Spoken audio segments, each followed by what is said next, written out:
Appeal करना चाहेंगे माननीय मुख्यमंत्री जी से, नीतीश जी से, तेजस्वी जी से, ललन जी से, जो भी लोग हैं, पुलिस अधिकारी हैं, भट्टी साहब हैं, अब संजय सिंह हैं, या विनय कुमार जी हैं, सबसे यही कहूँगा कि इसका एक समापन, इसका एक निदान, इसका कोई सुराग किसी तरह से। अब जैसे एक गलती मुझे नजर ये आई कि गाड़ी जब मिली तो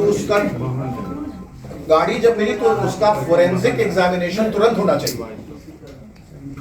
उसका वैज्ञानिक जो है जांच पड़ताल जो है, फोरेंसिक एनालिसिस तुरंत होना चाहिए। गाड़ी उन्होंने छोड़ दी, गाड़ी घर आ गई, गाड़ी फिर 24 घंटे के बाद बुलाई गई वापस, तब तक तो जितने सबूत सुराग सब तो मिट जाएंगे ना, फिंगरप्रिंट्स हैं, ये वो जो भी है। आपको तो तुरंत गाड़ी कब्जे में लेनी चाहिए, और गाड़ी कम से कम आप महीना भर रखिए, देखिए, जांचिए कौन बैठा, कौन निकला, कौन आया। तो गाड़ी अगर आप छोड़ देंगे तो फिर उसके बाद फोरेंसिक एनालिसिस का कोई मतलब ही नहीं रहेगा। फिकर सुमन जी, आप मुंबई, जिसको अंग्रेजी में कहते हैं क्लूलेस हैं, बिल्कुल। हम तो वहां बैठे, हमें तो ये खबर मिली तो हम दौड़े चले आए, हम फोन पे लगातार उनसे बातचीत करके ये पता करने की कोशिश कर रहे हैं कि वजह क्या है। दो डिस्कॉर्ड रहा हो, कोई वैवाहिक जीवन में कलेश, ऐसा कुछ अभी तक उभर के आया नहीं है। कोई फाइनेंशियल डिस्ट्रेस था, डिप्रेशन था, वजह क्या थी अभी कुछ पता चला नहीं। तो दो ही सूरत है, एक तो पर्सनल हो सकता है, एक प्रोफेशनल हो सकता है। तो जिस पोस्ट पे थे हो सकता है उसकी वजह से भी दुश्मनी हुई हो किसी की, ऐसा अनुमान लगाया जा रहा है। पर्सनल लाइफ में मैंने जैसे कहा कि हो सकता है मैरिटल डिस्कॉर्ड रहा हो, बहरहाल जो भी वजह हो, लेकिन जहां से वो गए उसके बाद गए तो कहां गए? आत्महत्या।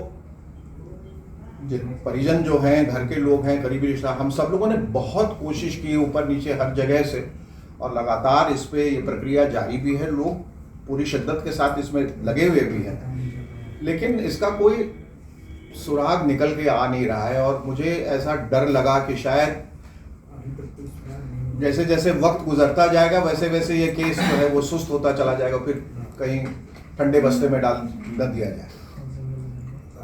पुलिस का कहना है कि हम तो अपना जो बेहतरीन कदम है आगे रख रहे हैं, हम पूरी कोशिश में लगे हुए हैं, लेकिन इसका समापन बहुत जरूरी है, इसका क्लोजर बहुत जरूरी है। नहीं तो वो रहेंगी कि अकेली हैं, सलोनी जो हैं वो अकेली हमारी बहन यहाँ पर, उनका क्या होगा, फिर आगे की जिंदगी कैसे गुजरेगी? कि इंतजार करते रहें, कि वेट करते रहें कि क्या उनके तरफ से कुछ आने वाला है निर्णय, ये समझ में नहीं आ रहा है। तो हमारा सिर्फ प्रेस कॉन्फ्रेंस करने का ये ध्येय था, ये उद्देश्य ये था कि ये दबाव बना रहे और इसका कुछ उत्तर ला के वो हमें दें, बताएं। ऐसे कह देने से कि अभी कुछ पता नहीं चला so the case should be shut, वो तो एक्सेप्टेबल नहीं रहेगा, किसी के लिए नहीं रहेगा। और मुझे ऐसा लगता है कि प्रेस की तरफ से, मीडिया की तरफ से जो दबाव बना रहता है, तो लोग जो है शायद डर से काम बेहतर करते हैं या करते रहते हैं, नहीं तो ये सब चीज़ें पीछे हमने देखा है छूट जाती। अगर हम जैसे लोग भी जिनकी अपनी एक साख है और हम लोग भी कहीं नहीं हाथ पांव मारने के बावजूद पहुंच पा रहे हैं, तो आम इंसान का क्या होता होगा। लेकिन आश्वासन है, उसके अलावा कुछ नहीं। अब आप सवाल पूछें। ये इसकी पृष्ठभूमि है। ये ऐसा हुआ कि वो 1 मार्च को निकले, 7:42 पे उनका आखिरी कॉल आया। उसके बाद 2 मोबाइल उनके गाड़ी के अंदर मिले, एक चश्मा मिला जो उस जगह नहीं रखा गया जो अमूमन वो रखते थे। उसके बाद से संपर्क टूट गया। कोई सीसीटीवी कैमरा का कोई फुटेज नहीं मिला, कहीं कैमरा ही नहीं मिला। एक कोई कॉन्ट्रैक्टर था प्राइवेट, उसने अपना एक कैमरा लगा रखा था, उससे एक धुंधली सी तस्वीर जो है मिली है, जिसमें दिखा एक शख्स जो अपनी गाड़ी से बाहर निकलता है अमुक जगह से फला टाइम पे, और बस वो 4-5 सेकंड का ही फुटेज, उसके बाद वो कहाँ चला जाता है मुजफ्फरपुर की ओर, उसके बाद से कुछ पता नहीं चला है। तो अगर हम ये मान लेते हैं कि ये आत्महत्या का केस है, तो वो बॉडी कहाँ गई? अगर वो कूदे तो उसका कोई रिकॉर्ड, कोई सीसीटीवी कैमरा का फुटेज कुछ नहीं है।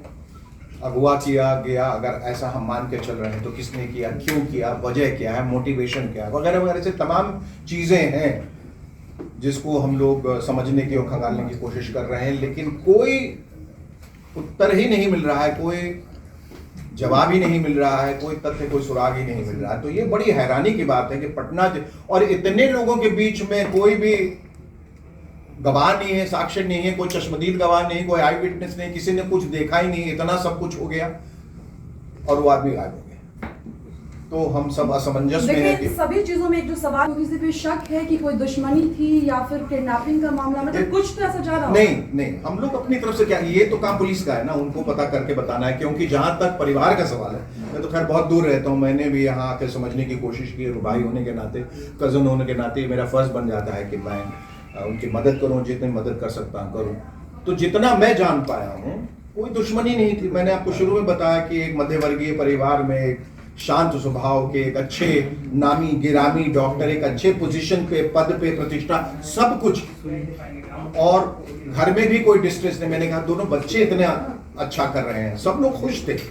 फिर अचानक ऐसा क्या हुआ कि वो वहां से, और कुछ चीजें निकल के आई हैं जो मैंने अपने तरफ से पता करने की कोशिश की। वो ये कि कहीं उनको किसी चीज का दबाव था, कहीं से प्रेशर था, कि ये भी पता चला है, एक सुराग ये भी मिला है कि वो मुजफ्फरपुर जा रहे थे जिस एग्जामिनेशन के लिए, वो एग्जामिनेशन था ही नहीं। और कई बार ऐसा हुआ है कि वो गए हैं एग्जामिनेशन के लिए, लेकिन हेल्थ डिपार्टमेंट की तरफ से ये है कि हमने उनको भेजा ही नहीं, तो वो कहाँ जा रहे हैं। लेकिन एक जगह हेल्थ डिपार्टमेंट ने कहा हमने नहीं भेजा, लेकिन वहां के पेपर्स मिले कि वहां वो गए थे बक्सर। तो वहां भी डिस्क्रिपेंसी आ जाती है कि जहां वो कह रहे थे कि वो नहीं गए, वहां वो गए थे, और कई जगह जो वो कह रहे थे वो नहीं गए, वहां नहीं भी गए थे, लेकिन ये कह के गए थे हम गए। तो क्या कारण क्या हो सकता है, ये समझ नहीं आया। क्या जिस पद पे थे उसकी वजह से, चूंकि एग्जामिनर थे या फार्माकोलॉजी के हेड ऑफ डिपार्टमेंट थे, उससे उनके कई लाइसेंसेस उनके हाथ में थे अस्पताल का सुचारू रूप से चलने देने के लिए या रोकने के लिए, क्या वजह है। फिलहाल जो भी वजह हो, मैं ये कह रहा हूं कि कुछ तो लीड अब तक मिल जाना चाहिए। 22 दिन हो गए, 22 दिन, कोई लीड अभी तक नहीं। पुलिस प्रशासन उनका ये कहना है इस पे काम कर रहे हैं, लेकिन एक जिस अवस्था में हम लोग, इतनी बड़ी त्रासदी हुई, मुझे ऐसा लगता है कि उनकी तरफ से आश्वासन तो ठीक है, लेकिन अपडेट करते रहना भी बहुत जरूरी है। अगर आप 6-6, 7-7, 8-8 दिन तो आप कोई जवाब ना आए और हमेशा हमें ही पूछना पड़े कि क्या हो रहा है, क्या हो रहा है, तो आदमी और घबरा जाता है और परेशान हो जाता है। तो इस दुख की घड़ी में मुझे ऐसा लगा कि मुझे बम्बई शहर में बैठना नहीं चाहिए, मुझे आके अपने मदद करनी चाहिए। बिहार में नहीं